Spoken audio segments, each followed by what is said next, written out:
Good morning, sir.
Brajesh sir, आपकी video on है।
Good morning, sir.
All right, participants are resource person Mirza Asmar Beg has joined. Professor Mirza Asmar Beg. Sir, I'm requesting you to please start the session right now. Faiza madam is not available No issues. No issues. Fine. Good morning. because she is out of station. She's in Spain. So I'm requesting you to please start the session. No, fine, fine. I'll just start. Good morning, sir. Good morning. Good morning. Good morning, sir. Good morning, sir. Good morning, sir. Good morning, sir. Good morning, friends. Good morning. Good morning, sir. Good morning, Good sir. morning, sir. Good morning, sir. Good morning, sir. Good Good morning. morning. Good morning. So, good morning to all. I think you all should first put your mics on silent or mute mode, and then I'll start my presentation. And after I've spoken for say around 45 minutes, 1 hour, then I'll stop and then I'll request you to come up with your questions and comments. So it's better to keep your questions and comments to yourself till we have reached that point, because in this mode, if several people start speaking, it becomes very difficult. So I'll actually use both languages, English and Hindi, or easy Hindi, that is Hindustani. so that all of us can rather follow the discussion, because what is more important is to understand the issues. Language is not so important. So I'll mix it up so that people who are not comfortable with Hindi are also able to follow, and people who are more comfortable in Hindi can also get along. And if there is anything about the language, or you can just interrupt me in between, if somebody is not following. So friends, today we are going to talk about something which is extremely important for all of us as Indians, and that is about our core constitutional values. You all know that the Constitution of India has outlined certain important values in its preamble. Now, these values which are mentioned in the preamble are set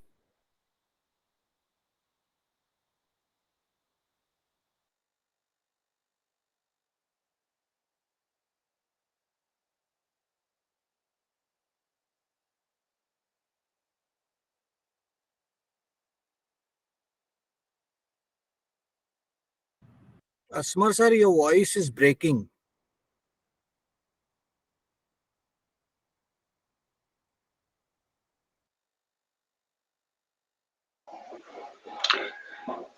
sir आपकी आवाज नहीं आ रही है।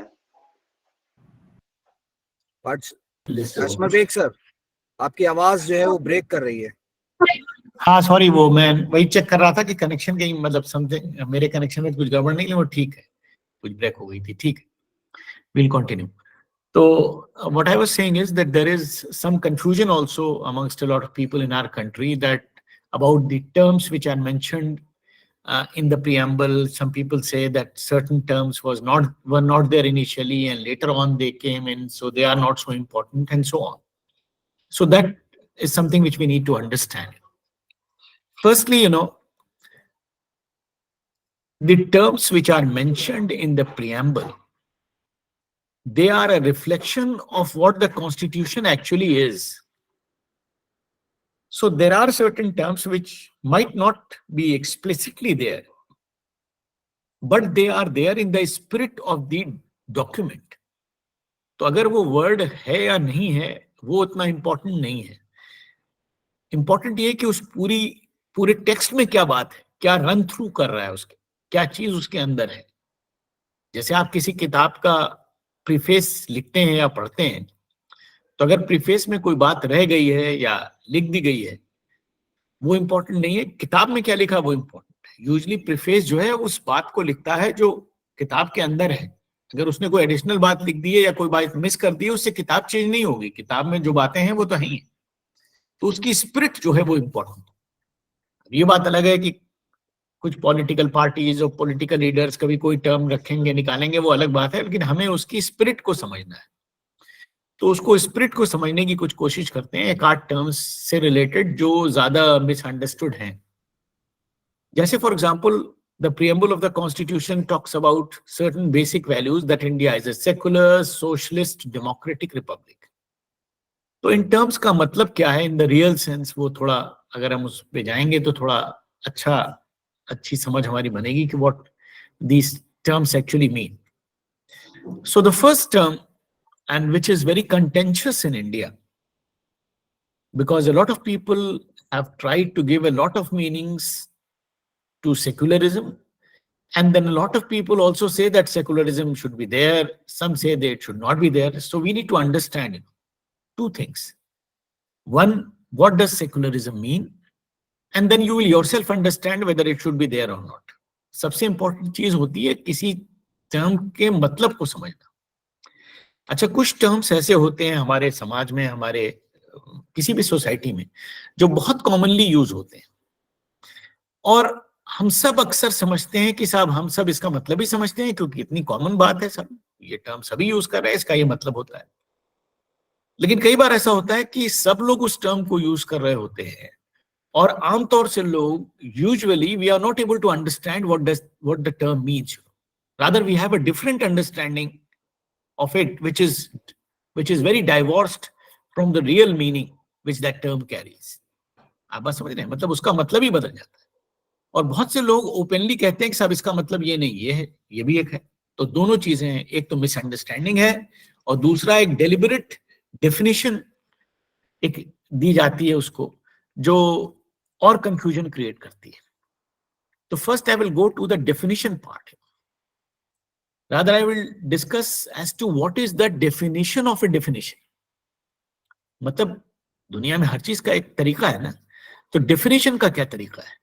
Those of you who are from social sciences would understand that in social sciences, natural sciences is different, but in social sciences, what happens that when we decide about the meaning of a term, which is controversial maybe, so what we do is that we go to the context of the evolution of that term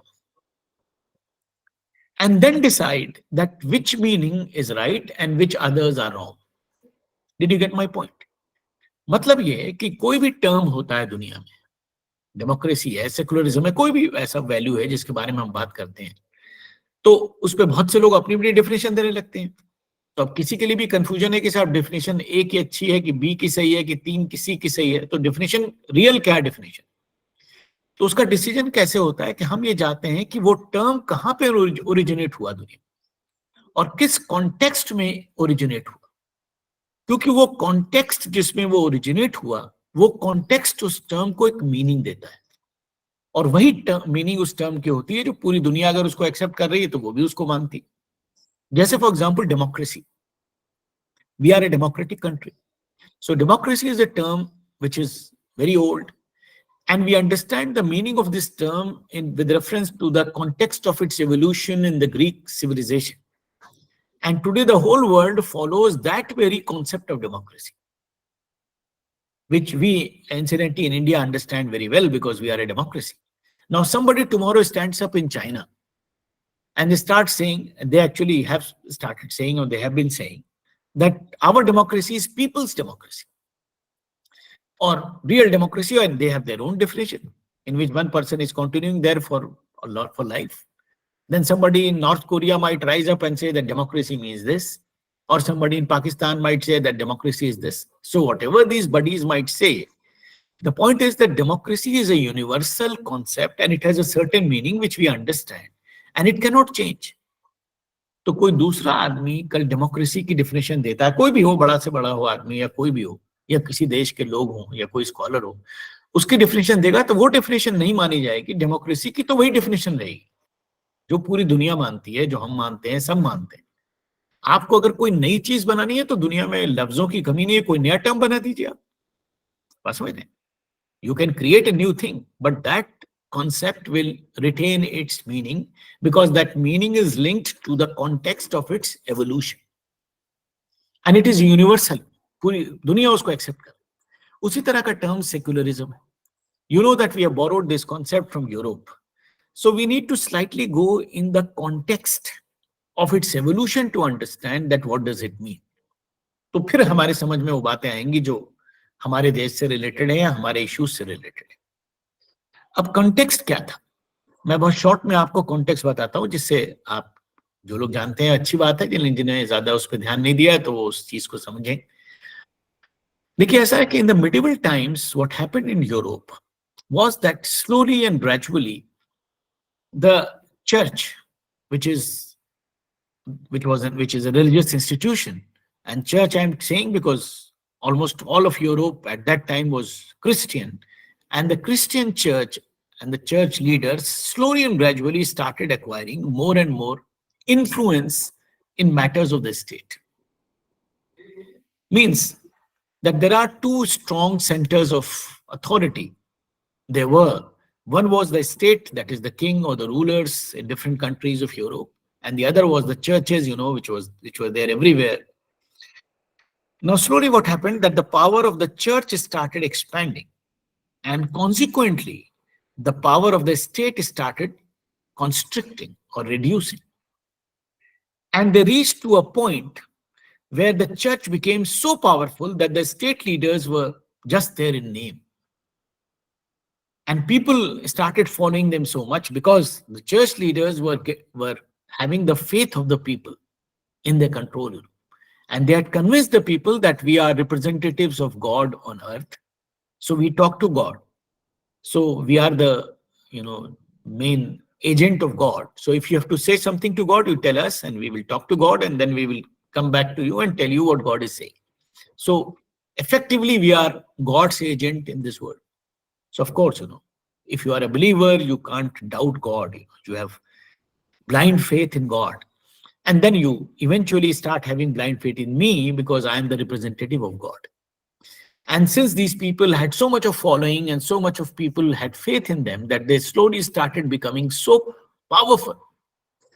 And with power comes corruption naturally. There is a very famous saying in politics that power corrupts, and absolute power corrupts absolutely. It happens everywhere, and it happened in Europe that these people became extremely corrupt because they had all the power and all the money, and they started doing all kinds of things. They started selling certificates of heaven to people कि आपने कितने भी पाप किए हो, आप हमको पैसे दीजिए, हम आपको सर्टिफिकेट दे देंगे, जब आप मरेंगे तो आपके कब्र में डाल दिया जाएगा, वहां गॉड के पास जाइएगा तो सर्टिफिकेट दिखा दीजिएगा, तो फिर आपको हेवन में डाल दिया जाएगा. और लोग उसको बिलीव कर रहे हैं. यूरोप जैसी जगह पर, जिसको आज हम समझते हैं कि वहां के लोग तो बड़े समझदार हैं, वहां इस तरह की चीज चलती थी, और ये 500-600 साल तक ये चीजें चली. और उस पीरियड में क्या हुआ कि चर्च एक्सट्रीमली पावरफुल हो गई और स्टेट लीडर्स बहुत ही वीक हो गए. और वो पीरियड यूरोप की हिस्ट्री का वो था जब यूरोपियन सिविलाइजेशन जो बहुत अपने उरूज पे थी वो नीचे जाने लगी.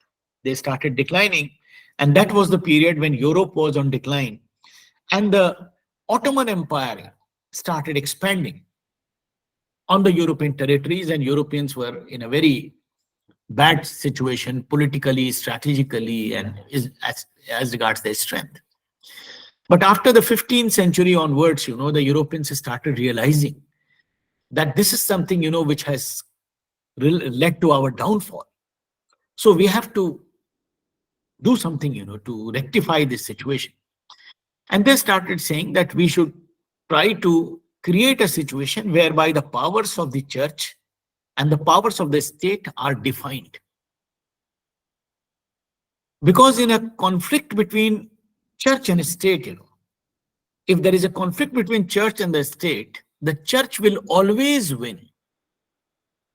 अगर धर्म के और मजहब के और पॉलिटिक्स के बीच में झगड़ा होगा तो हमेशा धर्म ही जीतेगा, चाहे यूरोप हो या दुनिया का कोई देश हो. क्यों? क्योंकि जो पॉलिटिक्स है, जो पॉलिटिकल लीडर्स हैं, चाहे आज हमारे डेमोक्रेटिक लीडर्स हो, उस वक्त बादशाह किंग रूलर्स थे, पॉलिटिकल लीडर्स जो हैं वो इंसान है. कोई भी पॉलिटिकल लीडर हो तो वो आएगा, पॉलिटिकल लीडर चाहे बादशाह हो, चाहे प्राइम मिनिस्टर हो, प्रेसिडेंट हो, वो कुछ चीजें करेगा, आपको कुछ चीजें अच्छी लगेंगी, कुछ चीजें बुरी लगेंगी, कुछ दिन में आप उनसे नाराज हो जाएंगे. You will evaluate that person as a human being because he is और she is a human being. But these church fathers and leaders, they were representatives of God. वो तो गॉड के रिप्रेजेंटेटिव है. सॉरी, मैंने क्या बोला, तो वो गॉड के रिप्रेजेंटेटिव है. तो जो गॉड का रिप्रेजेंटेटिव है, आप उसको क्वेश्चन कैसे करेंगे? गॉड को पे तो आप ब्लाइंड फेथ करते हैं ना. अच्छा, फेथ जो है वो बड़ी डेंजरस चीज है. डेंजरस इसलिए है क्योंकि वो बहुत सोच समझ के हमें करनी है. क्योंकि फेथ जो है वो very important to understand, faith is necessarily blind. जैसे मैंने भी ये टर्म यूज किया आपसे, ब्लाइंड फेथ. हम अक्सर कहते हैं ना, हम उस पर ब्लाइंड फेथ करते हैं. तो ब्लाइंड कहने की जरूरत नहीं, फेथ तो ब्लाइंड ही होता है. जैसे ही वो आपको एविडेंस मिल जाएगा, वो फेथ नहीं रहेगा, वो तो फैक्ट हो जाएगा. बात समझ रहे? जैसे हमारा कोई दोस्त है तो मैं उस पर कहूँ कि मैं फला साहब पे बहुत फेथ करता हूँ, नवनीत साहब, वो मेरे बड़े जिगरी दोस्त हैं. तो हो सकता है कि नवनीत साहब भी मुझसे इतनी मोहब्बत करते हो, लेकिन ऐसा भी हो सकता है कि मेरे अगेंस्ट हो और मेरे अगेंस्ट कोई प्लानिंग कर रहे हैं. हो सकता है मुझे मारने की भी प्लानिंग कर रहे हो, लेकिन मुझे नहीं पता, क्योंकि मुझे उनका दिल तो नजर नहीं आ रहा. मैं सिर्फ ये सोच रहा हूं कि वो मुझसे बहुत मोहब्बत करते हैं, मेरे बड़े अच्छे दोस्त हैं. ऐसा हो भी सकता है, नहीं भी हो सकता है. तो क्या है, ये चीज जो है वो अनसीन है. फेथ जो है, इट इज ऑलवेज अनसीन. जैसे ही आप उस चीज को देख लेते हैं, फेथ खत्म हो जाता है.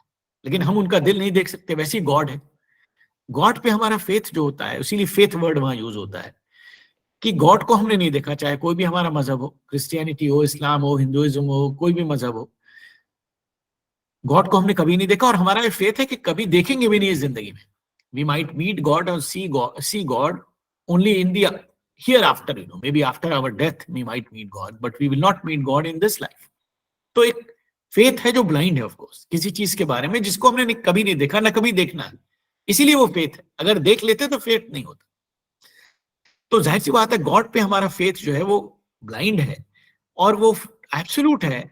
इसलिए गॉड, जो भी बात गॉड के नाम पे होती है उसको हम ब्लाइंडली फॉलो करते हैं, उसको हम क्वेश्चन नहीं करते कि साहब ऐसा क्यों. कोई आदमी कहेगा साहब ये चीज आप ऐसा क्यों कर रहे हैं, ये तो रैशनैलिटी में नहीं आ रही. आप कहेंगे नहीं साहब, ये तो मेरा फेथ.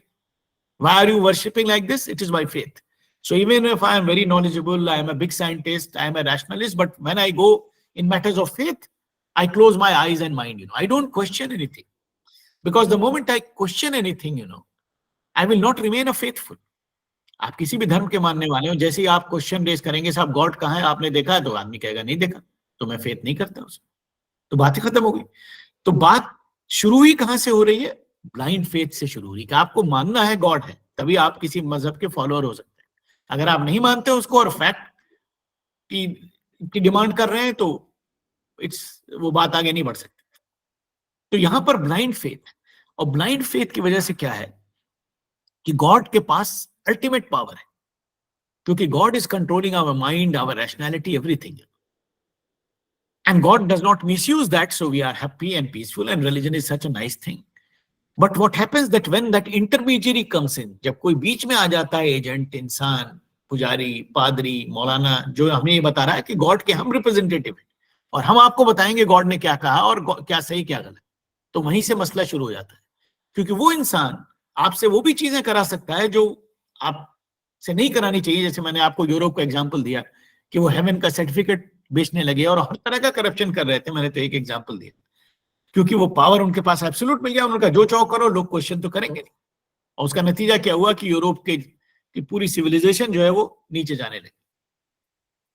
तो उसके अगेंस्ट एक मूवमेंट शुरू हुआ यूरोप, और इस मूवमेंट के अंदर मेन बात क्या थी कि साहब हमको, this is a movement against blind faith, that we should accept anything in this world only when we test it on the touchstone of reason. तो गॉड से हमारा फेथ जो है वो तो पर्सनल चीज है, वो हमारे घर के अंदर है. हम किसी भी गॉड को माने या ना माने, ये मेरी पर्सनल चीज है. आपका अपना मजहब है, दूसरे का अपना मजहब है, सबके अपने अपने, कोई इश्यूज नहीं. लेकिन जो पॉलिटिकल मैटर्स, मतलब पब्लिक इश्यूज हैं, जो मुल्क है, उसका गवर्नेंस है, उसका एडमिनिस्ट्रेशन है, उसकी पॉलिटी है, उसके अंदर क्या होगा, हम हर उस बात को मानेंगे जो हमारी रैशनैलिटी पर सही उतरेगी. आपकी बात मानेंगे, आप हमारे रूलर हैं या हमारे प्राइम मिनिस्टर हैं या प्रेसिडेंट हैं या किसी भी तरह के रूलर हैं, लेकिन आपकी बात हम रैशनैलिटी के हिसाब से ही मानेंगे. Means 2 + 2 = 4. If you can convince me that this is what it is, I will accept it. But I will not accept it only because you say that you have faith in me, so believe me what I am saying. No, I will not believe you. It's not that I don't like you. I like you as a leader. You are my leader, but you have to convince me. And you have to talk about things of this world in very mathematical terms. ये होगा, ये किया जाएगा, ये नहीं किया जाएगा. हर चीज रैशनैलिटी पर बेस्ड होनी चाहिए. तो सेकुलरिज्म का जो मूवमेंट है, इसको कहते हैं, वो क्या मूवमेंट है? हमारे यहाँ उसको धर्म के साथ फला चीज, और धर्म और पॉलिटिक्स का सेपरेशन वो उसकी डेफिनेशन का पार्ट है, लेकिन वो उसका कॉन्सिक्वेंस है, वो मेन बात नहीं है. मेन बात क्या है? Rationality of thought.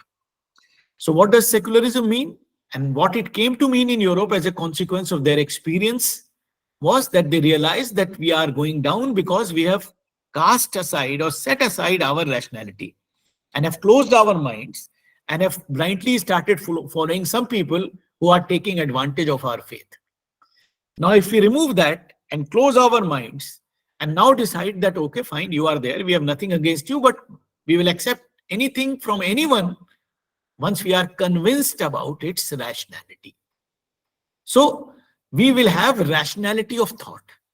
So what was established in Europe consequently was this principle, this logic, this value, which they adopted in every aspect of their life, was that there should be rationality of thought. And as a consequence of that, they decided eventually, and there was a treaty also which was signed on the European continent in the 17th century, which is known as the very famous Treaty of Westphalia. as a consequence of which it was decided that every country in Europe will be ruled by the rulers, whosoever is the ruler, whatever is the system. And religious matters would be matters which will be dealt with by the religious leaders, but their area is defined. You only deal with the spiritual or religious aspect of religion and personal lives of people, but religious leaders will not be allowed now to interfere in political matters. Their sphere is limited. And the final authority will be with the ruler of the state. So that was the consequence. But the main thing was this value that there should be rationality of thought. So this was such a nice idea, which led to the regeneration, rejuvenation of Europe, and eventually the Europeans rose up, and from that time till now, the Western civilization is the dominant civilization in the world, in all worldly matters at least. So one of the basic reasons why they have reached to this point of success in this world, materially, economically, scientifically, in terms of research, development, everything is because of this principle of rationality and secularism. So because this principle was so useful to the European countries and the Western world as such, including America and Canada, that the other countries of the world which became independent subsequently in the 20th century realized that if we want to establish a democratic polity in our countries, we need to accept the principle of secularism as a core value in our countries.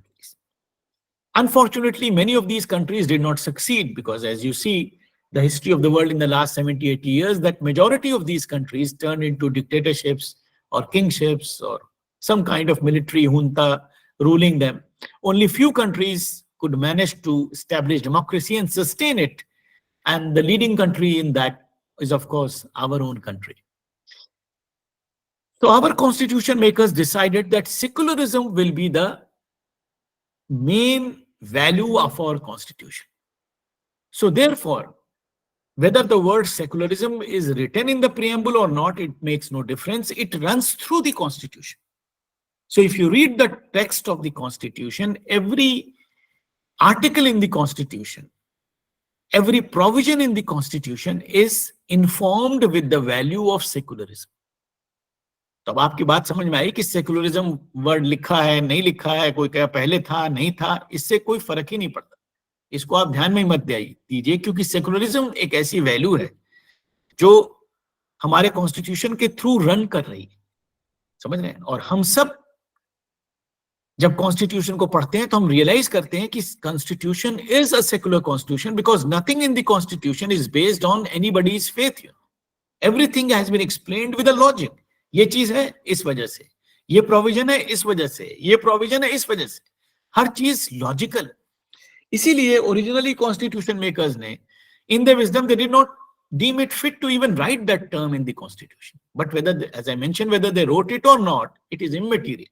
India has secularism, one of the basic values. Until the time that value is there in the hearts and minds of people of the country, India will continue to be a very peaceful, prosperous society. Now I'll discuss with you the problems which come when we don't understand this value of secularism. Now, what are the issues, which are there with us? And these issues are just because that our understanding and our rather conviction in this principle is not as strong as it should be, and many people take advantage of our misinformation or misunderstanding of this important value. Now, in India, for example, there are some very major challenges before us. जो आप सब जानते हैं challenges, उनको discuss करता हूं तो थोड़ा थोड़ा उससे अंदाजा होगा कि हम क्या प्रॉब्लम्स हैं. हम सबको पता है कि हमारे यहाँ प्रॉब्लम है कम्युनलिज्म की, कास्टिज्म की, रीजनलिज्म की, लिंग्विज्म की. ये सारी हमारी सोसाइटी हमारे समाज की सबसे मेजर प्रॉब्लम्स हैं जो हम सब सुनते हैं, जानते हैं और देखते हैं. Now our concern today here is to try to understand why they are there. Problem तो है, लेकिन क्यों है जब तक हम नहीं समझेंगे तो उस वक्त तक हम उसके सलूशन की तरफ नहीं बढ़ सकते. तो इंपॉर्टेंट चीज है हमारे लिए समझना कि प्रॉब्लम क्या है और क्यों है. अब मैं एक एक करके आपको थोड़ा डिस्कस करता हूं इस पे, तो थोड़ा से रीजंस हमारे समझ में आएंगे. देखिए, जैसे फॉर एग्जांपल कम्युनलिज्म से हम स्टार्ट करते हैं। पहली प्रॉब्लम कम्युनलिज्म, आप सब समझते हैं कम्युनलिज्म का मतलब क्या है कि दो मजहब के लोग या तीन मजहब के लोग एक दूसरे में के अगेंस्ट हैं या झगड़ा कर रहे हैं या एक दूसरे के अगेंस्ट दिल में कोई हेट्रेड रखते हैं, something of that kind, that is communalism. Now it's very interesting to understand that in India, if you move around, and you all know because you all are residents, citizens of the same country, आप जिससे भी मिलते होंगे आमतौर से ज्यादातर लोग, हम सब जिनसे मिलते हैं, जानते हैं, घर में, बाहर, दोस्तों में, कॉलेज में, यूनिवर्सिटी में, सब लोग कहते हैं कि हम रिलीजियस हैं। रिलीजियस इन द सेंस कि हम किसी मजहब में यकीन रखते हैं। आपको बहुत कम लोग हिंदुस्तान में मिलेंगे, और फैक्ट भी है, जो नॉन बिलीवर्स, जो कहें कि साहब मुझे तो किसी मजहब में कोई मतलब फेथ नहीं है, मैं एग्नोस्टिक हूं या एथीस्ट हूं। अच्छा, हम सब धार्मिक लोग हैं। अगर ये समझिए कि पूरा देश है, जो हम सब 143 लोग अभी हम लोग बात कर रहे हैं, ये पूरा मुल्क है, समझ लीजिए। तो हर आदमी 1 करोड़ है, तो 143 करोड़ लोग इंडिया में हम सब रिप्रेजेंट कर रहे हैं। तो हम सब कोई ना कोई धर्म मानते हैं, और आप सबको मालूम है कि हर धर्म के अंदर जो बेसिक वैल्यूज हैं वो बहुत अच्छी वैल्यूज है। जो भी धर्म है उसकी बेसिक वैल्यूज तो कॉमन ही है ना। हर धर्म बता रहा है आपको कि अच्छे इंसान बनिए, झूठ मत बोलिए, बेईमानी मत करिए, चोरी मत करिए, दूसरे इंसानों से मोहब्बत करिए, प्यार कीजिए, अच्छी अच्छी सारी बात। अब कितनी इंटरेस्टिंग बात है कि हम सब धार्मिक हैं, मतलब हिंदुस्तान के 140 करोड़ लोग धार्मिक हैं ऑलमोस्ट, उसमें थोड़े बहुत लोग एग्नोस्टिक या एथीस्ट हैं। हम सब के धर्म, जो भी हमारा धर्म है, हमें अच्छी अच्छी बातें सिखाता है, लेकिन फिर भी हम में से अच्छे खासे लोग धर्म के नाम पे एक दूसरे से लड़ते हैं या हेट्रेड रखते हैं। ऐसा क्यों?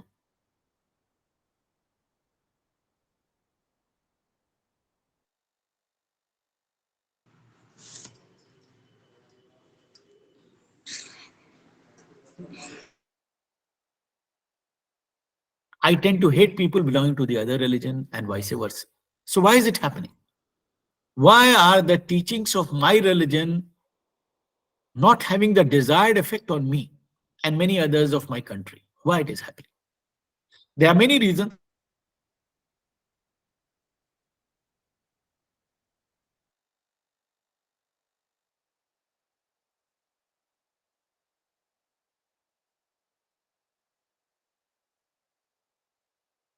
शायद नहीं साफ आ रहा है, मैं कैमरा ऑफ कर दूं। हमारा शायद जो हमारे धर्म के रिलेशन में जो अंडरस्टैंडिंग है और हमारे दूसरे धर्म के लोगों के बारे में जो अंडरस्टैंडिंग है, उसमें कुछ प्रॉब्लम है कि हम उनसे जो मोहब्बत करते हैं अपने मजहब के मानने वालों से, और अपने धर्म से जो मोहब्बत करते हैं, वो सही मोहब्बत नहीं है। वो क्या है? ऑब्सेशन है। You all are adults, you understand the difference between love and obsession. Love is a very nice human sentiment, you know. It's very positive, it's very peaceful, it's very cooperative, it has all the good features. But obsession is something which is very dangerous. When you get obsessed with something, what happens that it generates hatred. And then the language of your affection is hatred, not love. Are you getting my point? जैसे अक्सर आप अखबार में पढ़ते हैं ना, या जानते भी होंगे कि फला लड़का किसी लड़की से शादी करना चाहता था और उससे बहुत मोहब्बत करता था, शादी नहीं हुई, या लड़की ने मना कर दिया तो उसने उसको गोली मार दी, या उसके मुंह पे एसिड फेंक दिया। रोज आता है, तो बड़ा अजीब लगता है हमें आम आदमी को कि साहब ये कैसे हो सकता है कि जिससे आप इतनी मोहब्बत करते हैं उसको आपने गोली मार दी या उसके ऊपर एसिड फेंक दिया। मतलब हाउ इज इट पॉसिबल? क्योंकि वो एक्चुअली लव था ही नहीं, वो आपका ऑब्सेशन था, extreme desire to possess that thing. And if you are not able to possess it, nobody else should possess that thing, and therefore you are going to destroy that thing.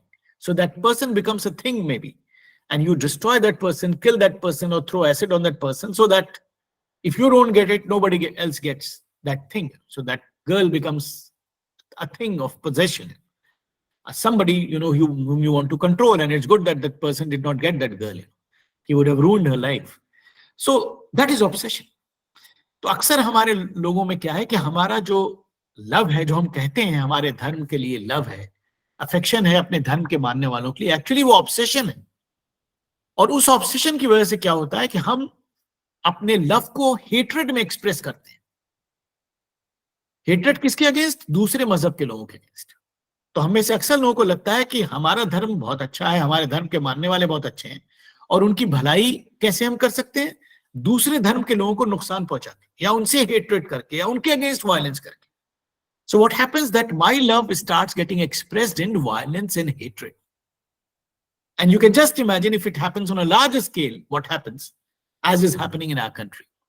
That a lot of people have started expressing their love for their religion and for their co-religionists in the language of hate. इसीलिए हमारे यहाँ जो self proclaimed religion के leaders बन गए हैं different धर्मों के, वो क्या कहते हैं?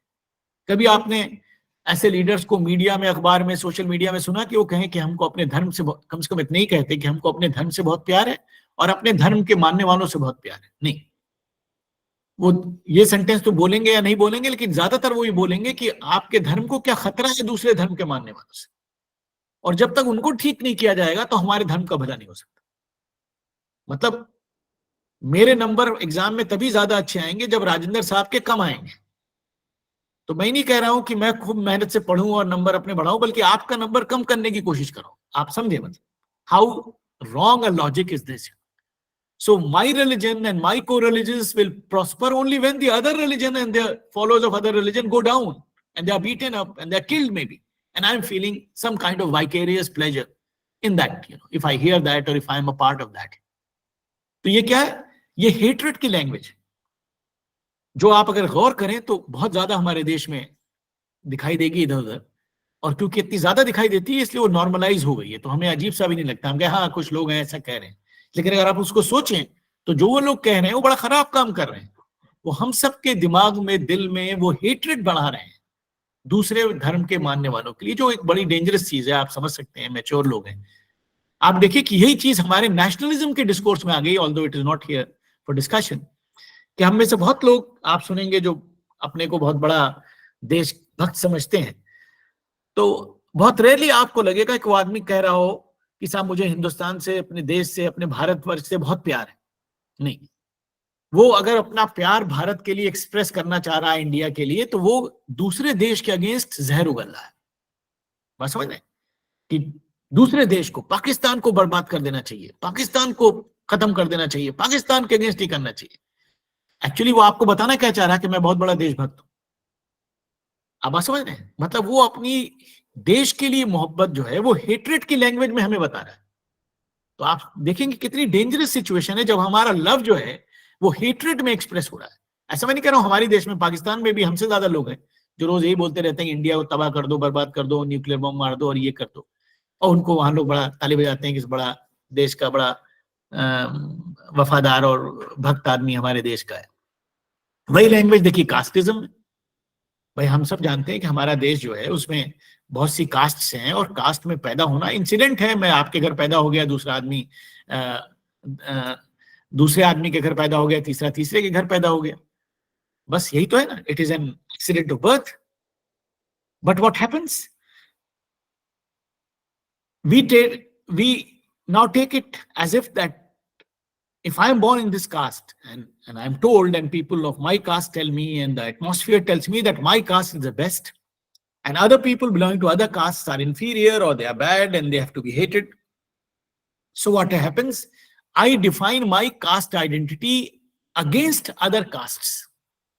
मतलब मैं इस तरह नहीं सोचूंगा, वही जो कम्युनलिज्म मैंने कहा था कि मेरा अपना धर्म है, आपका अलग है, इनका अलग है, आराम से रहिए पीसफुली. नहीं, हम अपनी कास्ट आइडेंटिटी दूसरी कास्ट के अगेंस्ट डिफाइन कर रहे हैं. साहब ये सब कास्ट वाले बड़े खराब हैं, फला फला कास्ट वाले. अगर ये नहीं होते तो हम बहुत अच्छे से रहते, और हमारे सारे हिस्से के रिसोर्सेज जो हैं वो ये लोग ले रहे हैं. तो क्या हुआ? हम अपनी कास्ट आइडेंटिटी को अगेंस्ट दूसरी कास्ट डिफाइन कर रहे हैं. बात समझ रहे हैं? तो कास्टिज्म के नाम पर actually caste identity turns into casteism because we hate in the name of caste others, whether we say it or not, but there is some kind of repressed hatred in our hearts against people belonging to the other castes. तो मैं समझ रहा हूं कि आपकी cast inferior है या खराब है, और आप समझ रहे हैं कि मेरी कास्ट इंफीरियर या खराब है, और हम सब एक दूसरे को हेट कर रहे हैं और एक दूसरे के अगेंस्ट सोच रहे हैं. इसीलिए जो कास्ट आइडेंटिटी जो बड़ी इंसिडेंटल सी चीज है वो कास्टिज्म में बदल जाती है. उसी तरह रीजनल आइडेंटिटी, कितनी अजीब बात है कि आप किसी रीजन में रहते हैं, मैं किसी रीजन में रहता हूं, आप यूपी में रहते हैं, मैं बिहार में रहता हूं, लेकिन वो एक हेट्रेड है.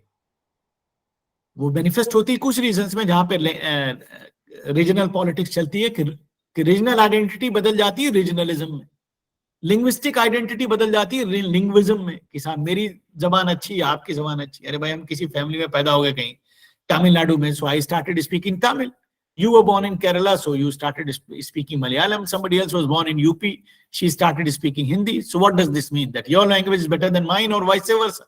It is just incidental. All languages are equal and equally rich and beautiful. But we start saying that all the others are bad and my language should be dominated, should dominate over everybody else's language. The other languages should not have any place. Mine is better. And then you think that yours is, of course, better than mine. So therefore, we start quibbling in the name of language. So conflict in the name of language turns into linguism. तो ये जो चारों तरह के conflict हैं हमारे देश में, वो क्यों हो रहे हैं? बेसिकली क्योंकि हमने इस सारे इशू को डिफाइन किया है in the language of hatred, where we think that there is some kind of inverse proportionality between me and you. When I start thinking, अब आप देखिए बड़ी इंपॉर्टेंट बात है, when you start thinking or I start thinking that in terms of religion, there is some inverse proportionality between the followers of this religion or that religion. So my religion and people of my religion will only prosper when people belonging to the other religion are put down, like a seesaw. तराजू होता ना, मुझे ऊपर जाने के लिए आपको नीचे जाना जरूरी है, तो मैं हेट्रेड की लैंग्वेज को एक्सेप्ट करूंगा और उसी हिसाब से अपना सारा काम करूंगा. उसी तरह in terms of caste, when I believe that the benefit of my caste and people belonging to my caste is only going to be served when people belonging to this caste go down, and there is an inverse proportionality here, so I will necessarily turn to casteism, and you will also do the same. Similarly in terms of language or region and whatever. So this kind of inverse proportionality directed thinking is aggravated by certain important factors. तो अब ये हमें देखना है कि साहब ये इस तरह की सोच हमारे अगर है भी तो इतनी बढ़ती क्यों, या क्यों बढ़ती जा रही, क्यों ये प्रॉब्लम ग्रेव होती जा रही, कौन लोग इसके पीछे हैं? बहुत से लोग इनके पीछे हैं, लेकिन मैं मेन एक्टर्स के बारे में बात करता हूं. देखिए, हमारे एक बहुत इंपॉर्टेंट एक्टर्स हैं हमारे देश के अंदर, जिनको कहते हैं political parties. I am talking of each and every political party, not one, all of them. Now what is there purpose? The political parties are there to win elections and capture political power. Some are aiming to capture power in one state, some in several states, some in all states, some are national parties, and all kinds of parties are there. But they are all political parties. And they want your votes. Now the logic is that why will you vote for party A or B? You vote for a political party because you think that this party is doing better work as compared to the other party, and so on. And that is how we tend to vote in elections. That is the theoretical thing. That is the theoretical, मतलब ये understanding है, ये समझ की बात है, सब ऐसे ही होगा. जो अच्छी पार्टी होगी उसको आप वोट देंगे, अगली बार अच्छा काम नहीं करेगी दूसरी को वोट दे देंगे. ठीक है सर. अब अच्छी पार्टी कौन होगी? अच्छी पार्टी वो होगी जो हमारे काम करेगी. हमारे काम क्या है? That is the main thing. What do we expect from political parties? They are known as issues. जो भी टर्म दे सकते हैं, मैंने इशू वर्ड बोल दिया आपके साथ. इश्यूज क्या है साहब हमारे आपके? कोई डिस्प्यूट है? मुल्क के सारे लोगों के सामने क्या इशू है? इशू क्या है? रोटी, कपड़ा, मकान, सड़क, बिजली, दवाई, यही तो इशू है ना. These are the basic issues which are issues of people of the country, and especially a country like ours, which is predominantly an agrarian country, poor country. Majority of the people are poor in the real sense, and we need these things. We are a developing country, so they are the issues. But these issues are very important for us, but very tricky for political parties. Why? Because if political parties take these issues as important, what will happen? Every political party is going to fail every time, because in our country we have less resources and more people. बात समझ रहे हैं? Resources are limited. जितना भी resource हो वो कम है क्योंकि लोग बहुत हैं. If I as a political party start or decide that I will give you jobs, I will miserably fail because the jobs are very limited and the number of people who want jobs is huge. humongous. If I want to provide you food, it's very difficult because food is still limited and there are so many people in the country who need to be fed.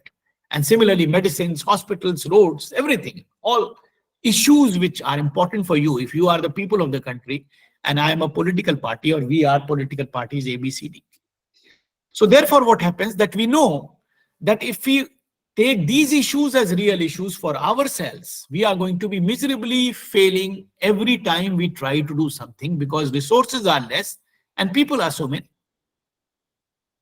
So therefore what happens that we have already decided that we need to change these issues. Now you see, this is the clever ploy and you are at the receiving end. The people of the country are at the receiving end of this game. So we decide that now we will create new issues.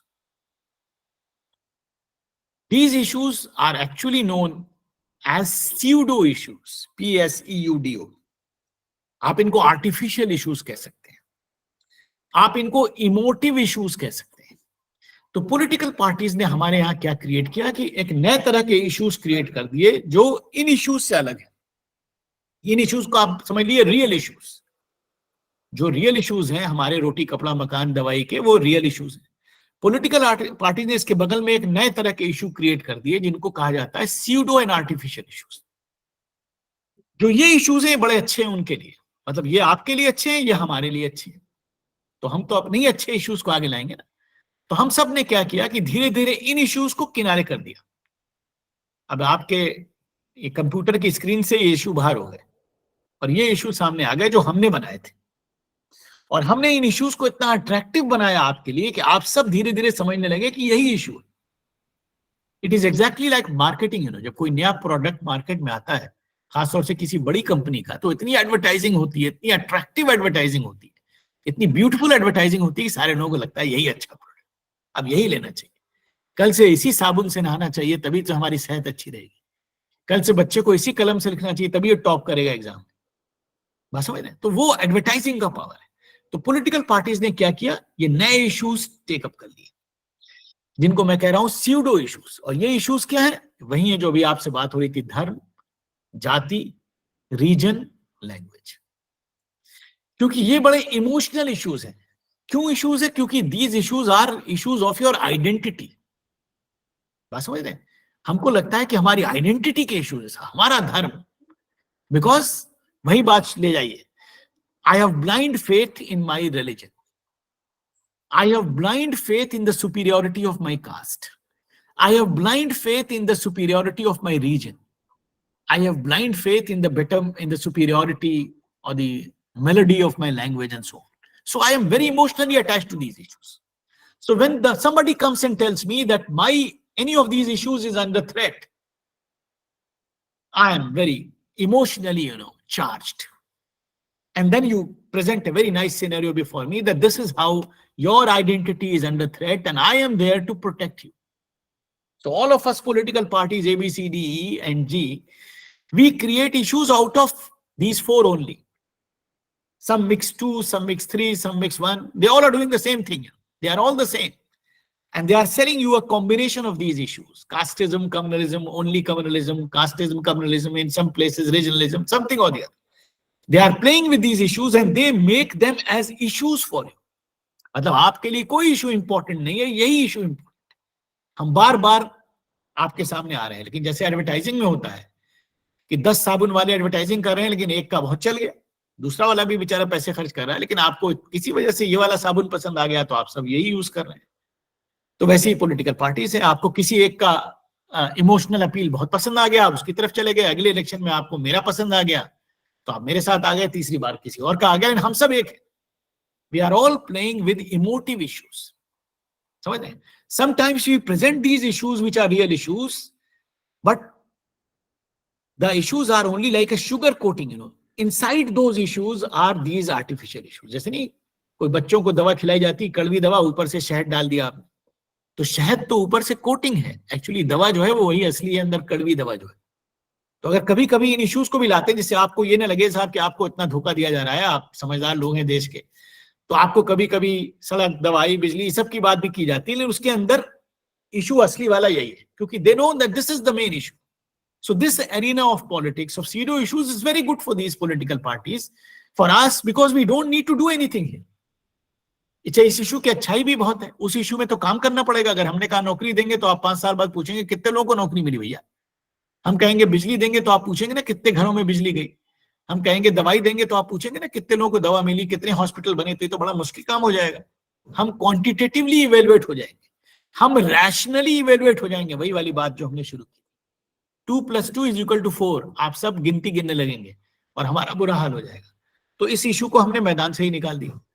अब जो issue हम आपके सामने ला रहे हैं वो emotional issues हैं, emotive issues हैं, जिसमें कोई इवेल्युएशन नहीं होना, क्योंकि हम तो आपके जज्बात की बात कर रहे हैं. I am trying to satisfy your emotions. So I have just to give a very nice speech and all of you are charged. जैसे कोई धार्मिक लीडर आता है ना, जब तकरीर करता है, तो जो धर्म के कोई हो रही हो मीटिंग, तो उसमें जाके आपको कोई लेने थोड़ी जा रहे हैं, वहां नौकरी की बात थोड़ी हो रही हो, तो आपको स्पिरिचुअली सेटिस्फाई करना चाह रहा है. तो इमोशनल बातें कर रहा है, आप ताली बजा रहे हैं, बड़े खुश हो रहे हैं, साहब बड़ी अच्छी तकरीर की उन्होंने, बड़ी अच्छा लेक्चर. कोई आदमी कहता है उस लेक्चर से मुझे ये बात मिल गई कि मेरे बेटे को नौकरी मिल गई. नहीं, क्योंकि आप उसके लिए गई नहीं है वहां. तो जैसा वो धार्मिक लीडर वो प्रवचन दे रहा था, वही चीज पॉलिटिकल पार्टीज की हो गई. They also give very nice speeches because the speeches are laced with those issues, of communalism, casteism, regionalism, linguism, which are very nicely, beautifully, intelligently camouflaged in their language. Openly वो बात नहीं कर रहे हैं, लेकिन वो उसके अंदर वो चीजें छुपी हुई हैं और वो आपके इमोशंस को जाके टच कर रही हैं और आप सेटिस्फाई हो रहे हैं, खुश हो रहे हैं. ठीक है. और फिर आप मुझे वोट दे रहे हैं, अगली बार दूसरे को वोट दे रहे हैं या तीसरे को वोट दे रहे हैं. अब अगला सवाल ये है कि हम इतनी आसानी से उनकी बात से टेम्प्ट क्यों हो जा रहे हैं.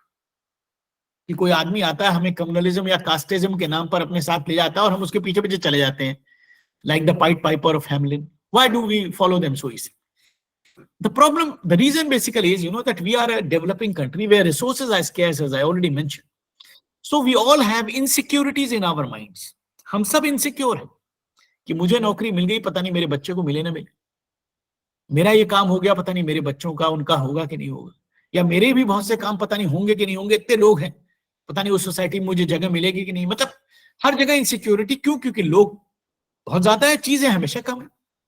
तो जब कोई एक आदमी आता है, कोई पॉलिटिकल लीडर, और हमें बताता है कि साहब हम सिर्फ आपके लिए काम करेंगे, आपके धर्म के लिए काम करेंगे, या धार्मिक ग्रुप के लिए काम करेंगे, या आप 2-3 कास्ट वालों के लिए काम करेंगे, और बाकी से हमें कोई मतलब नहीं, वो सब तो बुरे लोग. तो हमें लगता है यार ये आदमी हमारे लिए ठीक है, हमें ये शॉर्टकट दे देगा.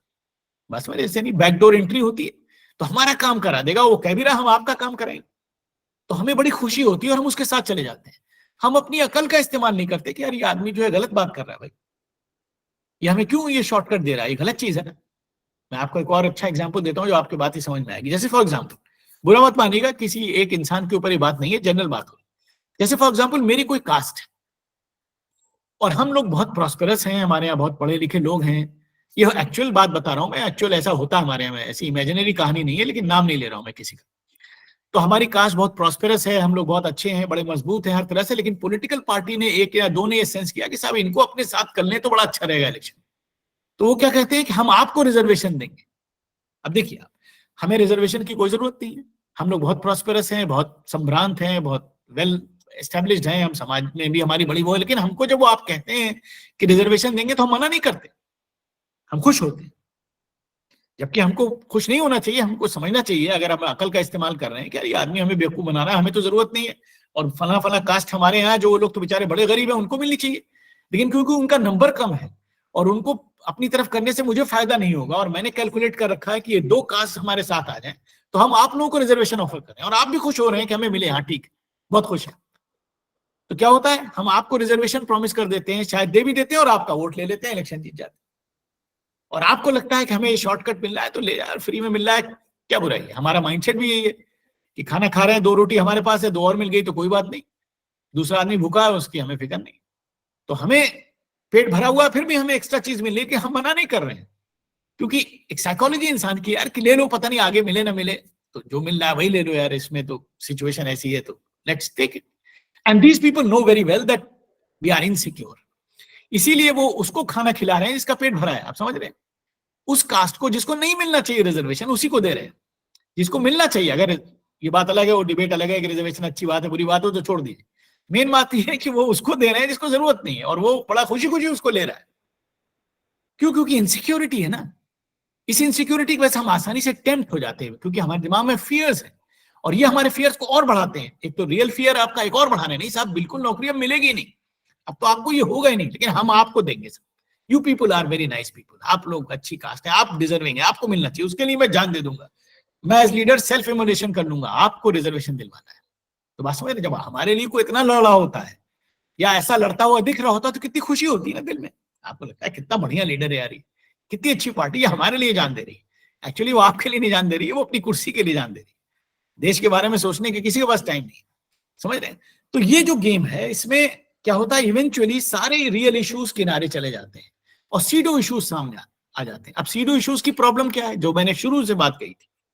इसीलिए हर इंसान को सेकुलर वर्ड जो है उससे, चाहे वो कहे ना कहे, चिढ़ होती, क्योंकि सेकुलरिज्म आपको क्या बताता है, rationality of thought.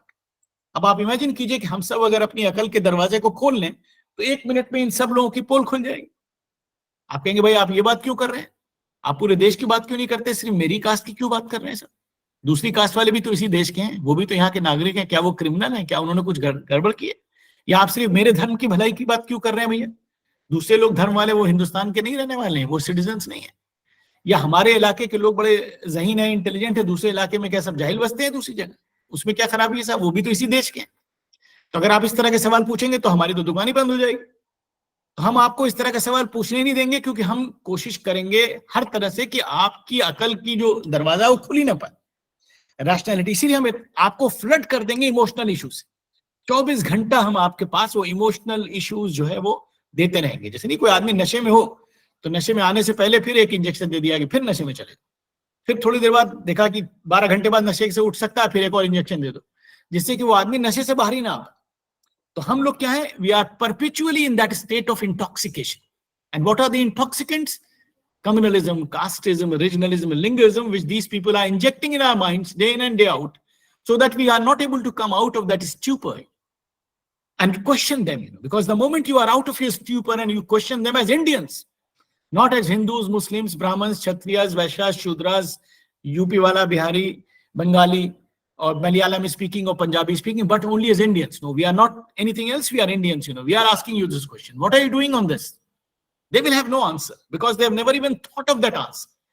All their calculations are based on this, whom to give tickets based on the caste identity of people in that constituency, whom to make ministers, whom to make chief ministers, whom to make presidents. Everything is guided by only these emotive considerations. No issue of any merit. Secularism tells you, as I mentioned in the very beginning, 2 + 2 is 4, means rationalism. If you are going to apply for a small post of a clerk, even in your office or department, wherever you work, there is a test, there is a criteria, there is a qualification, there is rationality. So if you are given that job and I am not given, I am rationally explained that your performance in the interview or the written test was inferior to Rajan Saab, therefore Rajan Saab is better than you, he gets that job. Now this is happening for a small post of a class 3 clerk, in an office or a university or a college. But that is not happening for big issues in the country. Everything is decided based on these emotive considerations, not on rationality. So that is the basic problem, which we are encountering because of our not understanding the essence of these values. Now, secularism, secular, socialist, democratic republic, all these things mean the same. Through all these things, a common thread runs. Although these values are different, the common thread is rationality of thought. Democracy, I'm going to vote for you. I'll vote for A, B, C, or D, depending on your merit. But what we do, even if I'm a PhD or a doctor or an engineer or a rickshaw puller, I'll go and search for a person from my religion, or I will search for a person from my caste or region or whatever. Merit is nowhere. Since for us in our minds now merit is nowhere, political parties will also put up criminals. Lots of, every year you read, that in all legislative bodies and in the Parliament of India, 30%, 40% people with criminal antecedents are there across political parties. Why?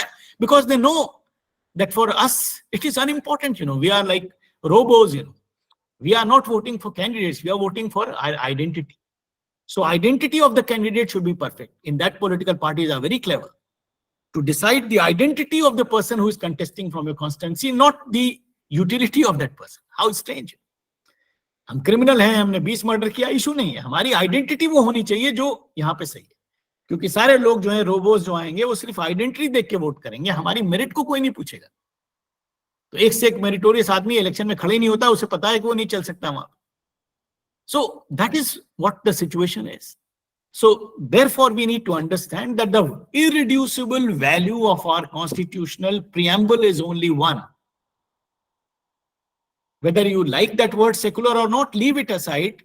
It is rationality of thought. Don't use that word. Use the word rationality. Why the constitution was created? To create rationality in India. What was wrong with Britishers, when they were ruling our country? क्या परेशानी थी भाई, वो चला तो रहे थे. Because their rule was not based on rationality. It was based on the whims of the British Emperor. They were doing things whimsically without taking into account the rational laws. But once we became independent on 15th of August 1947, we decided to establish a republic, which is the People's Republic. You are the rulers. So if you are the rulers, why will you decide things against your interest? How is it possible, that I'll decide things against my interest? And what is my interest? Rationally, logically, these interests are very simple. I want food. I want a good house. I want a decent job. I want a good road. I want electricity. I want railways. I want medicines. All the things I want. That is I want. And you want and everybody wants. But comes a system where these issues are relegated to the background. So what was the difference with the Britishers? For them, our requirements were not important. Our issues were not important. They were there to plunder the wealth of the country and take it out. The irreducible value is they were insincere. So if the political class today is insincere, the only difference is that we are Indians ruling you, but still we are insincere. So you have the only satisfaction of looking at my face and seeing that I am an Indian citizen, that's all. But my intentions vis-a-vis the people of my country are not, again, very honest. They are again suspect. Maybe I'm overemphasizing the point, but just to make that point, clear before you, that this is something which we need to look in the political class. So it's not a rant against political party A, B, or C, it is against how we look at the system. And mind you, the most important players in a democratic system are people. In name, we say that democracy is a government of the people. But democracy can be a government of the people when the people are informed and intelligent and rational and conscious, and they decide to press the button only after exercising their minds. Just assume that if all of us were to become rational, or even 70% of Indians were to become rational, what will happen to the political parties tomorrow? It's not that they will go, they will start changing, automatically. They are not bad people. They are supplying us the same dose which we want. Are you getting my point? If I'm a drug addict, you are giving me that drug and I'm happy and you are also happy. And you are charging huge money from me because you know that that's my weakness. So you are supplying that drug to me here because I'm someone who wants that drug. So since we are receptive to these emotive doses, they are giving us these things and we are happy and they are doubly happy. But suppose we were to turn rational, the same political parties tomorrow will start talking about jobs, roads, electricity, housing, everything, whichever you want. तो लोग आप बात समझ रहे हैं, मतलब अच्छा चीजें कैसे चेंज हो सकती हैं, मतलब अक्सर लोग ये कहते हैं, देखिए ऐसा है कि अगर हम जो डिमांड कर रहे हैं ना, लोग जनता, अगर उसकी सोच चेंज होगी तो सामने वाले सब अपने आप चेंज हो जाएंगे, क्योंकि हम उसको डिमांड नहीं कर रहे हैं. So they are taking things the way they want. So the basic responsibility rests on the people of the country. If we decide to change things, things are bound to change, but we in substantial numbers have to decide. One or two people deciding to change things will not change anything. The only thing we need to change, we don't need to do anything. We just need to change our glasses. In place of these non-rational glasses, I need to put in new glasses which are rational, which look at everything from the perspective of 2 + 2 = 4. I like Kamlesh Saab because he is very bright. I don't like X person because that person does not come true and therefore she is not to be selected, and so on. So in every aspect of life, if the glasses here are rational, things would be perfect. But if you have irrational glasses, right, the moment you step out of your house to the point in going to vote for the Lok Sabha, everywhere we are going to make the wrong decision, because we are looking at things through the glasses of communalism or casteism or regionalism or linguism. But when the glasses are right, everything is perfect. You just need to wear real transparent glasses to look at things rationally. If we were to do that, everything, to my mind, is going to improve for the better. I'll stop here to take your questions, because maybe I've rather spoken about things which are very provocative sometimes. So I would like to take your questions and comments, whatever. मैंने mic deliberately बंद ये कर दिया था कि कुछ cut रहा था, तो अब आप बोलें आप आराम से. Hello, good afternoon, Yes, sir. please. जी अंकित साहब बोलिए. Sir, thank you very much for nice suggestions and you and the things that you have shared with us. But out of curiosity, sir, I want to ask a question. Sir, Yes, please. do you think that everybody is selfish in this world now? So first he thinks himself or herself, then he's supposed to give chance to the other ones. So do you think that in these parameters we can change the world, or we can change the system in that per se? Ankit साहब, very good question, and I'll give you a very pertinent answer to this. देखिए, selfishness, how you define selfishness? If I become very, very personal, that Yes. only my interest is important, then I am maybe not a good human being. But citizen of India, that is very good.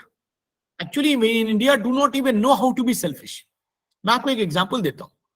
For example, मैं बहुत ही बड़ा casteism में यकीन रखने वाला आदमी हूँ. For example, आप एक सिचुएशन लीजिए और मैं समझता हूँ कि मेरी कास्ट बहुत सुपीरियर है और किसी और साहब की, डॉक्टर अंकित की, बड़ी इंफीरियर है, और मैं इनके हाथ का खाना भी नहीं खा सकता, पानी भी नहीं पी सकता. कल मुझे बहुत सीरियस कोई प्रॉब्लम हो गई और मेरा एडमिशन किसी हॉस्पिटल में हुआ और मुझे बताया गया कि साहब ऐसा है कि डॉक्टर तो आपका भी, आपकी कास्ट का भी है, लेकिन वो ऐसे ही है, और अच्छे डॉक्टर एक अंकित साहब हैं साहब, अगर वो आपको ऑपरेशन करेंगे तो आपके चांसेस हैं कुछ. तो क्या करूंगा मैं? 100% मैं या मेरे जैसा जो भी आदमी होगा वो यही कहेगा कि नहीं, डॉक्टर अंकित का पैर पकड़ के उनको ले आओ यहाँ, और आज कोई बात नहीं है, आज उनका हाथ प्योर है, कल से इम्प्योर हो जाएगा, आज मेरा ऑपरेशन वो कर लें. तो क्या हुआ कि जब मेरा मसला आया, मतलब when it came to my life, I chose Dr. Ankit, even if I think he is untouchable. समझ रहे हैं अंकित भाई? Yes, right, sir. अच्छा, और जब मेरे देश का मामला है, देखिए कितनी बेवकूफी हमारी है. मतलब मेरी गाड़ी चलाने के लिए तो बेस्ट ड्राइवर हो मेरी जिंदगी की गाड़ी, जब देश की गाड़ी चलानी हो तो सबसे खराब मेरा वाला ड्राइवर हो. अब आपको एक रिवर्स एग्जांपल देता हूं अमेरिका का. मैं अमेरिका का कोई फैन नहीं हूं, लेकिन किसी की अच्छी बात को मानना चाहिए.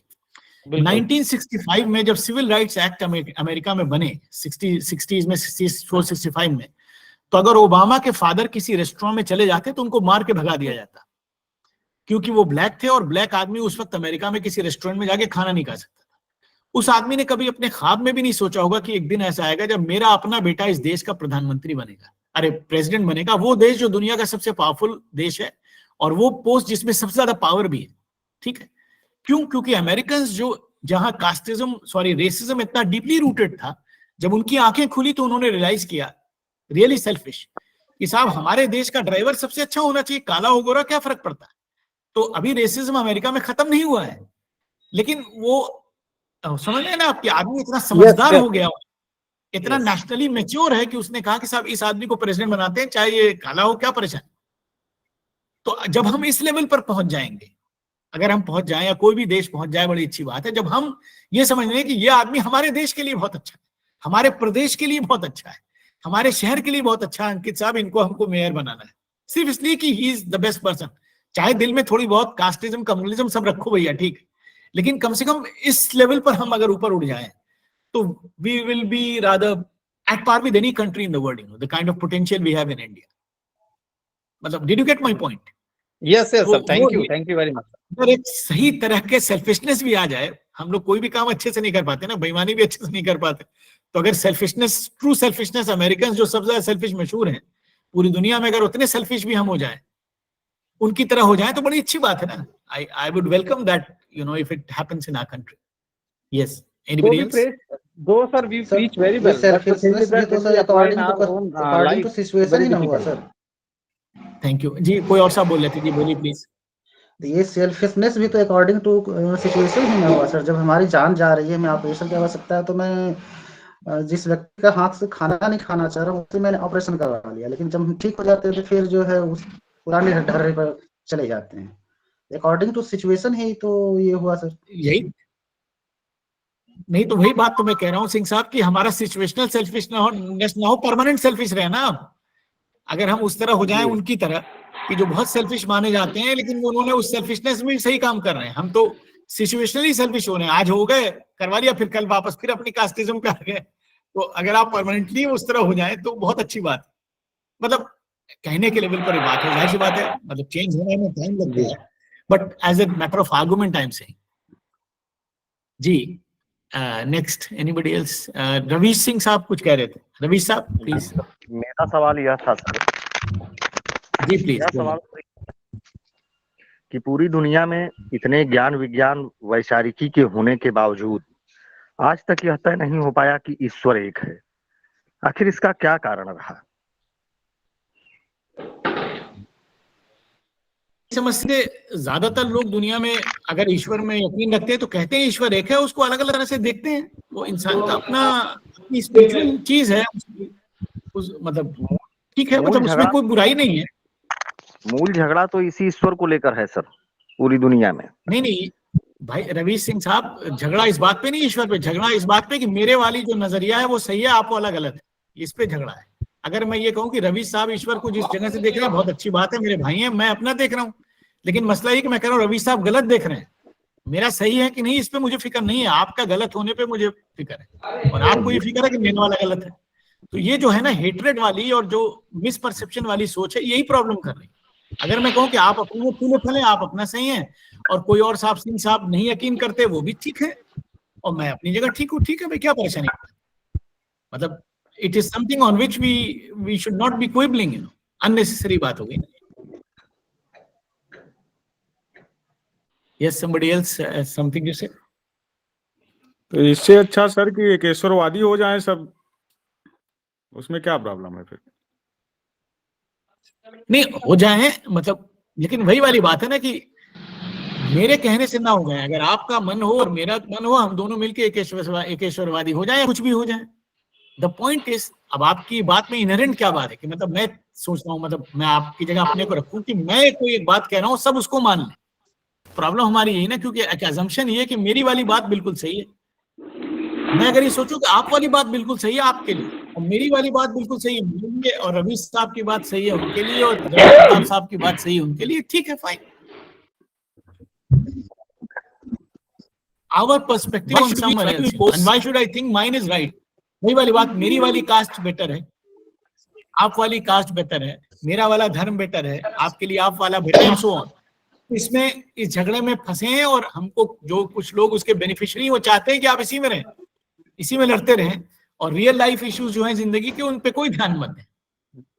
बिल्कुल सर, पॉलिटिकल टूल हो गया आगे है। जो बढ़ रही है वो नमस्ते नमस्ते नमस्ते सर, आप सही बात कह रहे हैं, लेकिन इस मंच पर भी हमें यह देखना पड़ेगा कि सबकी अपनी अपनी विचारधाराएं होती हैं, लेकिन जब सभी व्यक्ति सभी धर्मों का सम्मान करते हैं, अगर मुस्लिम है तो उसके धर्म का सम्मान हिंदू करे, हिंदू के धर्म का सम्मान मुस्लिम करे, तो झगड़ा कहीं नहीं होता है।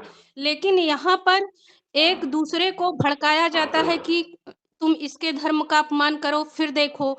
तो जब ऐसी बदले की भावना से बातें की जाती हैं, तब वहाँ पर लड़ाई झगड़े शुरू होते हैं। तो हमें यह देखना पड़ेगा कि सभी धर्मों का सम्मान सभी व्यक्तियों को करना होगा, तब ये जा करके इस तरह के मुद्दे नहीं उठेंगे। आस्था भाव से परे सर जब जो मुझे पॉलिटिकल टूल हो जाएगा तो सर जो मुझे लगता है कि ये हम लोग की इंडिविजुअल रिस्पॉन्सिबिलिटी है कि हमें क्या करना है, किसी के अगेंस्ट बोलना है या नहीं बोलना है, या कोई हमें भड़का रहा है तो हमें भड़कना है या नहीं भड़कना है। वो डिपेंड करता है हमारी आइडियोलॉजी के ऊपर से कि हमको क्या हेट्रेड फैलाना है या फिर समझदारी से काम लेना है। सही कह रही मैडम। आइडियोलॉजी सर जय इसका साहब रूट कुछ कह रहे हैं, जय राम सॉल्यूशन क्या होगा? सर हमारे यहाँ जो जी इथिक्स मैं है उस पे आ सर, रहा हूँ मैडम, एक मिनट आ रहा हूँ। जय राणा साहब बोले। Sir, it was nice to listen to you actually. मेरा बस ये एक सवाल था कि क्या इन सारी चीजों पे जो इशू हमारे सामने है अभी भी, और ज्यादातर देशों में भी यही इशू चल रहा है, डीकास्टिफिकेशन या डीकास्टिफिकेशन जिस तरह से भी हम इम्प्लीमेंट कर सके या उसे बढ़ावा दे सके, the religion भी simultaneously, because we all consider and we all our religion says that the humanity is the better religion than anyone else. Yes. क्या ये possible हो पाएगा? हाँ नहीं समझ गया मैं। I'll come to that in the end. I'll listen to some others also. Doctor Okay. Rajendra Prasad साहब कुछ कह रहे हैं, उनका नंबर। राजेंद्र प्रसाद साहब बोलिए। सर हाँ हम ये बोलिए। कह रहे थे सर, जी सर। जो बात हो रही थी कि जो धर्म के ठेकेदार हैं वो अपने अपने अनुयायियों को इतना ज्यादा जो है जागरूक होने देंगे ही नहीं कि जो एकाकार की बात हो रही थी कि एक ईश्वरवाद हो जाए, वो सब जो है उसे मूर्ख बना के, या हम कह सकते हैं कि उनकी इलिटरेसी का, इलॉजिकल थिंकिंग का ही तो फायदा उठाते हैं। और हमारे भारत में भी ये सारी चीजें हो रही हैं कि जो इलिटरेट है, इलॉजिकल है, उनको और भी इलॉजिकल इलिटरेट बना के रखिए, ताकि आप जो कहें वो उसको जो है एक तरीके से इंडोक्ट्रिनेशन या मतारोपण टाइप का जो है उनको बना के रखिए, ताकि वो इर्द गिर्द ना सोचे, जो आप सोचने के लिए कहें वही जो है वो सोचे। तो इस यही बात मैं भी कह रहा था जी, बिल्कुल सही कह रहे हैं। I agree. रविंद्र सिंह चौहान साहब कुछ कह रहे थे। चौहान साहब बोलिए। जी मेरा क्वेश्चन ये था सर कि जैसे कोई डिफरेंट पॉलिटिकल पार्टीज इंडिया में इतनी सारी हैं और उसमें से कोई भी एक XYZ में किसी एक पर्टिकुलर का नहीं कह रहा, कोई भी एक पॉलिटिकल लीडर ऑल पार्टीज में से कोई एक पॉलिटिकल लीडर आपने जो बताया रैशनल की बात करता है, रैशनल प्रोस्पेक्ट से बात करता है, लेकिन वहीं पर रेस्ट ऑफ अदर पॉलिटिशियंस जनता को इस तरीके से वर्गलाने का काम करें कि नहीं ये जो रैशनल की बात कर रहा है एक्चुअल वो रैशनल नहीं है, वो कुछ और कर रहा है। तो मेरा क्वेश्चन ये है कि वो एक्चुअल में जनता के लिए गलत कौन है? वो जो जनता को गलत तरीके से उसके कोर्ट को प्रेजेंट कर रहे हैं, या वो जो रैशनल की बात कर रहा है वो? और एक और चीज सर इसमें कि उसमें उस माहौल में जनता को अपने हिसाब से कैसे संयम से रखते हुए कैसे निर्णय करना चाहिए? देखिए मेरी समझ से जो बात आप कह रहे हैं बिल्कुल सही बात है। देखिए ऐसा है कि एक होता है, एक चीज आप सब समझते होंगे, discourse creation. Discourse creation means on what lines discussion is going on. Now the discourse creation takes time. So in our country over a period of time this problem has concretized, जो अभी हम discuss कर रहे हैं, it has taken time है, एक दिन में नहीं हुआ ऐसा। तो अब पूरा कल्चर वहां, किसी मार्केट में कोई एक तरीका है ट्रांजैक्शन का, तो आप कल जाके कुछ और करेंगे तो नहीं चल पाएंगे ना वहां पे। तो आज उसमें से कोई आदमी अगर कोशिश भी करता है तो वो ना उस मार्केट में चल पाएगा, ना जनता उसको समझ पाएगी, क्योंकि सभी लोग उसको वही काम कर रहे हैं। मतलब आप गेटिंग माय पॉइंट? तो उसको चेंज करना इतना आसान नहीं है। वेरी सिंपल सर, सपोज करिए कि अभी हम ही जा करके किसी, या मैं ही मान लूं, या कोई भी अपने में ग्रुप में से कोई भी एक व्यक्ति, और किसी एक बच्चों को, गरीब बच्चों को जा करके जो किसी तरीके से स्कूल नहीं जाते हैं या कुछ काम नहीं करना चाहते हैं, उनको जाकर के कन्विंस करने का काम किया कि बेटा जाकर के तुम स्कूल जाया करो, अच्छा पढ़ा करो, अपने पूजा पाठ किया करो, अपने जो अच्छे तरीके से अपने आप को अच्छा बनाओ, और अपना जाकर किताबों का सहारा लो, पढ़ो और अपना जीवन बेहतर बनाओ। और वहीं पर मैं तो अच्छा काम कर रहा हूँ और उसी में जाकर के कुछ लोग आकर के ये कहने लगे कि नहीं ये तो आपको गलत राह पे ले जा रहे हैं। तो एक्चुअल में गलत राह पे कौन ले जा रहा है? और उसमें जनता को कैसे बचना चाहिए? हाँ वही जनता धीरे धीरे देखिए समझेगी। अगर इस तरह के लोग खड़े होंगे, अब उन्होंने ऐसा माहौल बना दिया ना कि पॉलिटिकल पार्टीज ने कि साहब हम ही हैं बड़े बड़े प्लेयर्स, दूसरा इसमें आ नहीं सकता।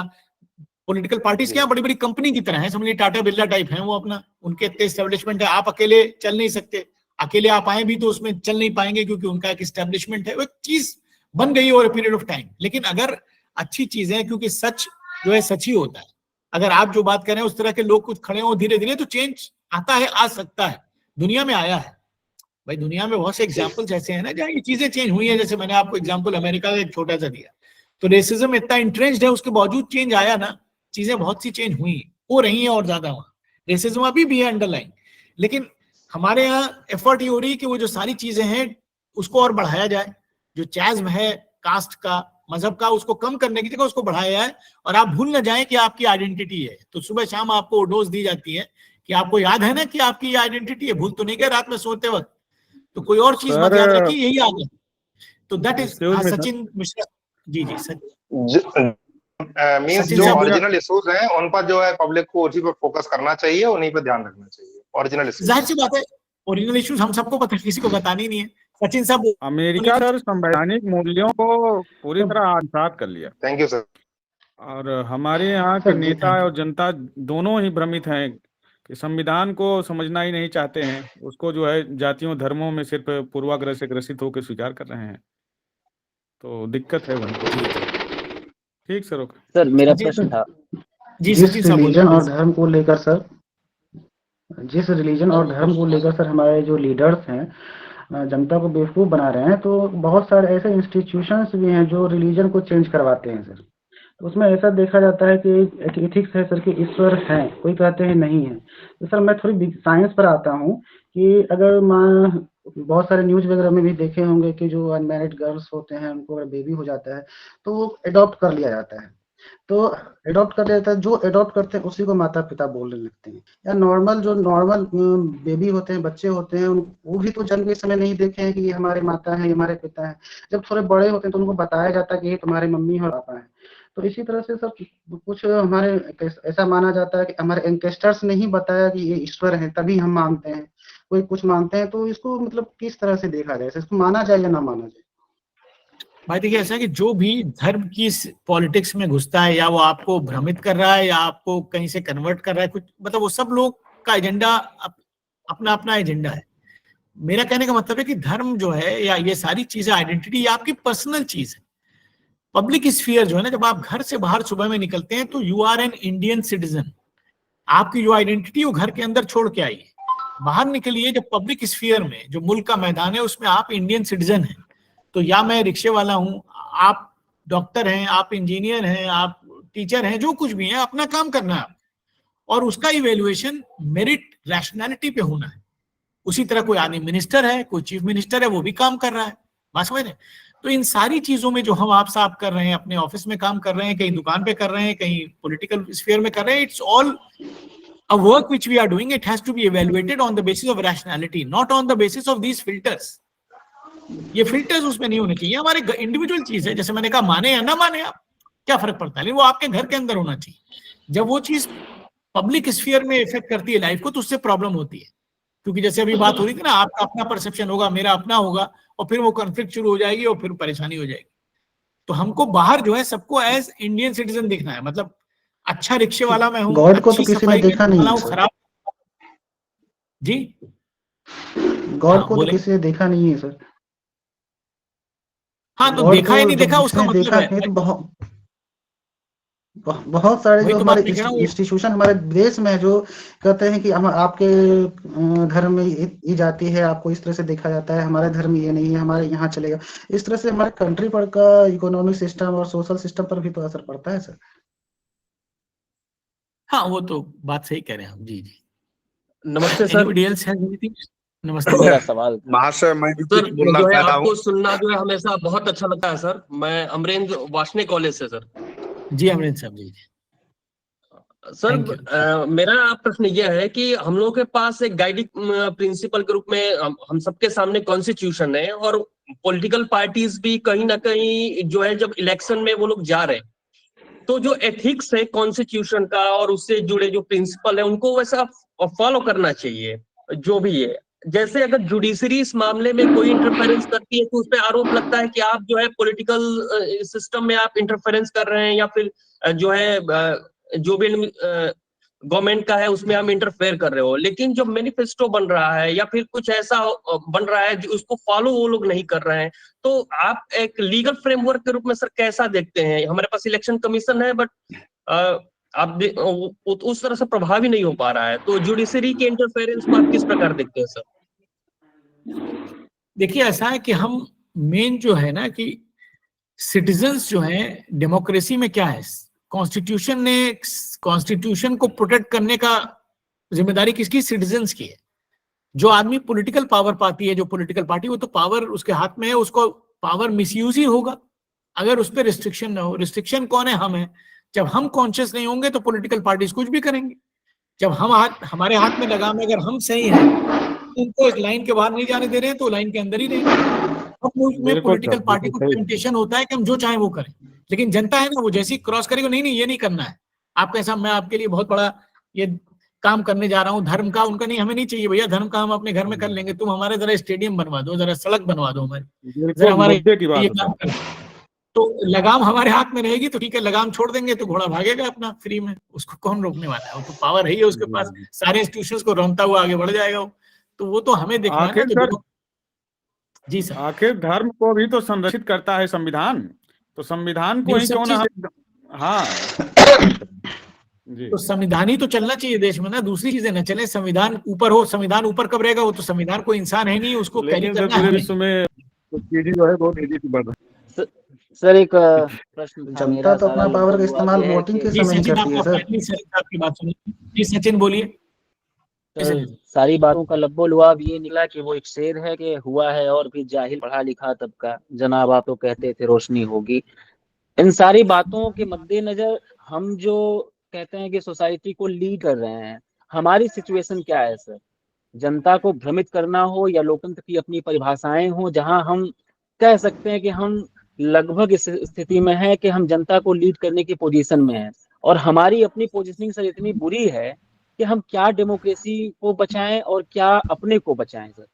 हम खुद ही भ्रमित करते रहते हैं और भ्रमित होते रहते हैं सर। इस स्थिति में जो हमारा विषय था संवैधानिक मूल्य या फिर उसके जो प्रैक्टिसेस हैं इंडिया में, वो कैसे सर सही हो सकती हैं चीजें? हम खुद ही भ्रमित होते जा रहे हैं सर।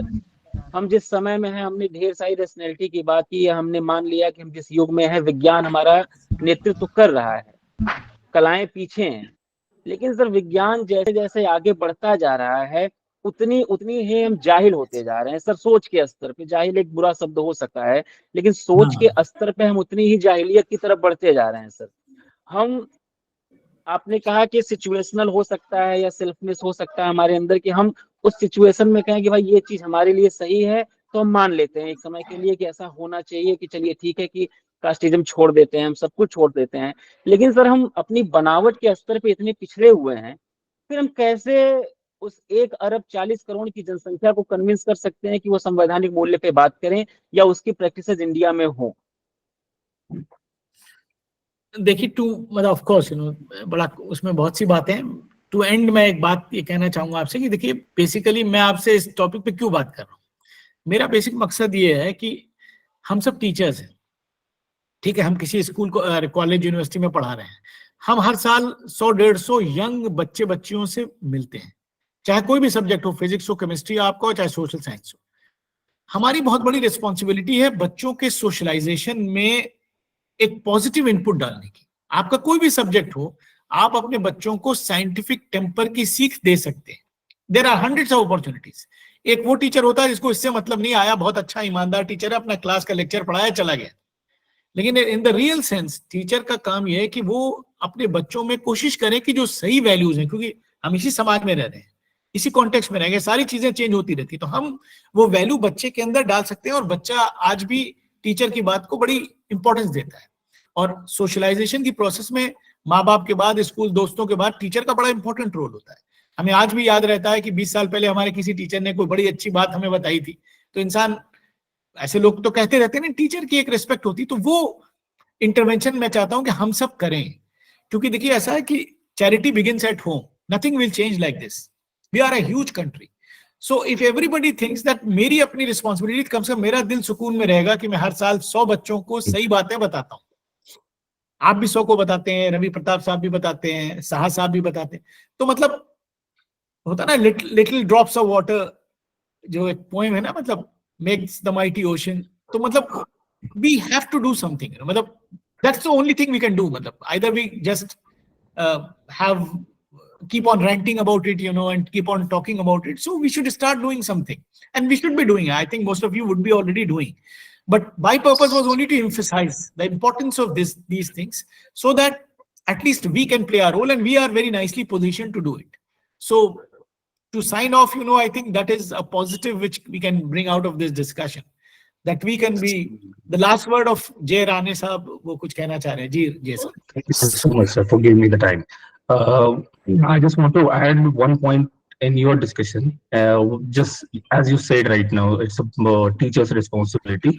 But मुझे ऐसा लगता है सर कि ये पेरेंटिंग का भी इशू बहुत बड़ा है, क्योंकि जब बच्चा अब कुछ समझ भी नहीं पा रहा है, तब हम उसे धर्म और जात, भगवान, ये सारी चीजें, हालांकि जो उसके साथ जिंदगी भर रहने वाला है, जिसपे उसकी पूरी जिंदगी निर्भर रहने वाली है, और उसकी पूरी फैमिली निर्भर उस पर रहने वाली है, और उसका देश भी रहने वाला है कल जाके, तो उस पर्सन को जो कुछ समझ नहीं पा रहा है, जब छोटा बच्चा है तब से हम उसे सिखाना शुरू कर देते हैं, उसे चॉइस भी नहीं देते हम बिल्कुल, उसे हमारा धर्म, हमारी जात, हमारा भगवान हमें भी ठीक से पता नहीं है, फिर भी उस पर हम थोपते हैं। हालांकि जैसे at one point philosopher Osho भी कहता है कि बच्चे को तब धर्म भगवान तब दो जब वो एटलीस्ट टीनेजर क्रॉस कर चुका होगा, उसे थोड़ी समझ आ जाएगी, 10 चीजें पढ़ लेगा, 10 भगवान समझ लेगा, 10 धर्म समझ लेगा, उससे जो अच्छा लगेगा for the practice of his life, then will choose that. तो ये शिक्षक के ऊपर पहले हमारी एज अ पेरेंट हमारी जिम्मेदारी बन जाती है कि मैं मेरे बच्चे को कब धर्म के बारे में बताऊं, और I am doing that right now, practising this thing. I am not teaching my child at all about any God और एनी रिलीजन और anything. I am not giving the idea of religion और something like that. सही कहा। I agree with what you are saying. Actually, it's a very important subject. I would have talked on that, but we didn't have that much of time. So some other time, if I get some time, I'll interact with you later as well. So, but I have another lecture, so I'll have to terminate this session. But thank you all, and it has been a very nice discussion with you. Thank you. पहले sir जातियों का उन्मूलन हो, फिर धर्म के बारे में सोचेंगे। Okay, thank you, sir. Thank you, sir. Sir, just a last question. उन्मूलन कर दो, जाति जनगणना दो। Thank you, sir. धन्यवाद। Thank you, sir. Thank you, sir. Thank you, sir. Thank you, sir.